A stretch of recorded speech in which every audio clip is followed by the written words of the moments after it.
Good morning. Hi, darling. So we ended yesterday. Today is day 6. How fun. We ended on never cry over money. And really, we're like, never, ever say never, ever. Oh, Sandy. So never cry over money. Never say never. Just saying. Fiercely determined. I started babysitting at 9 and had a paper route too. I gave my mom money to help out and bought my own clothes and school supplies from then on. Most of my life, my mom worked 2 jobs as well. She finally retired as court administrator and justice of the peace. My mom worked and lived stress and sadness. As I write these works, my mom is slowly fading away in vascular dementia. For the first time in my life, though, my mom is content. She has no stress. And interestingly, finally, freedom. At almost 13, we moved to Fort St. John, a completely different place than Queen Charlotte City, that's for sure. There's no place I've found on earth like Queen Charlotte City. I have huge plans to go back, now almost 40 years later. I've traveled the world, climbed the Caucasus Mountains in Azerbaijan, but I haven't gone back to the Charlottes yet.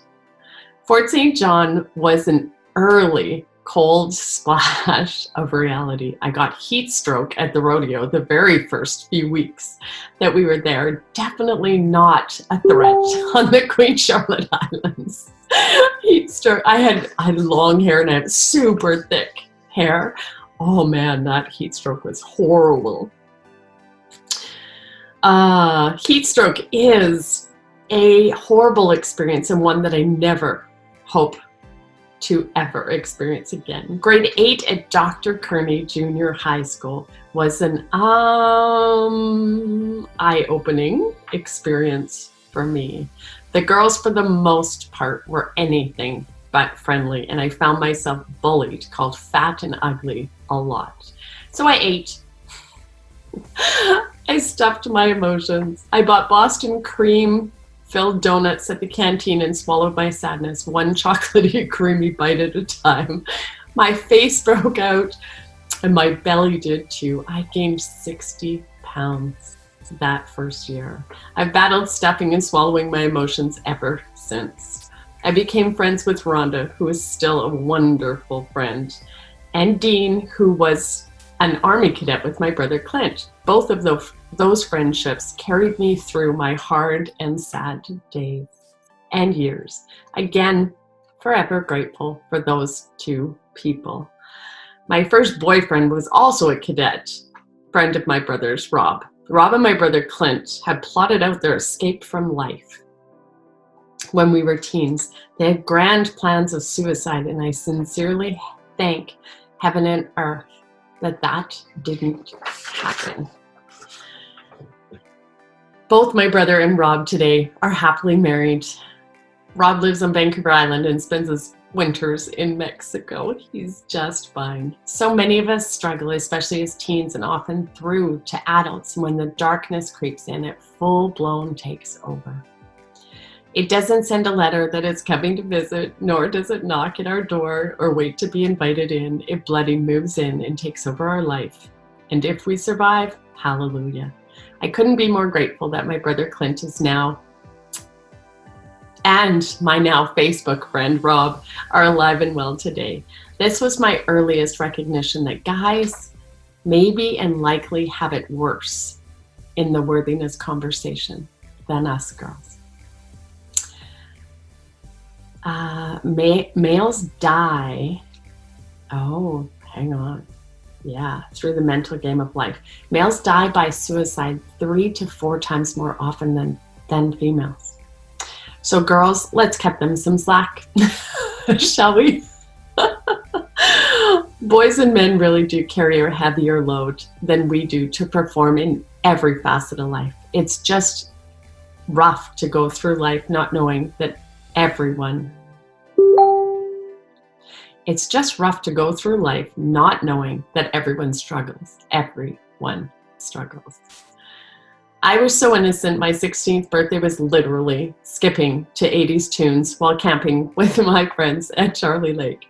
Then, less than 3 weeks later, we moved to Fort Nelson. I thought my parents must hate me. Who makes their children move 3 weeks into grade 11? My brother Clint, bless his soul, had to come too, as he was struggling to get through high school and clearly just wanted to hang out with his cool sister for an extra year as we graduated together in 1986. Fort Nelson turned out to be the biggest blessing ever. I made deep lasting friendships from day one, and Fort Nelson will always be home for this small town girl. As a teen, it was literally my job to run the household as my mom ran the courthouse and worked signing search warrants and would release prisoners. Her stress and her drinking in those days was equally matched. Many times over, not done laundry especially, my mom would lash out in anger and tell me that I thought I was too good to help out around the house, that I thought I was better than everyone else. Those awful words burned me deeply. To my friends, I was definitely Cinderella, other than the still awful task of having to do the entire family's laundry.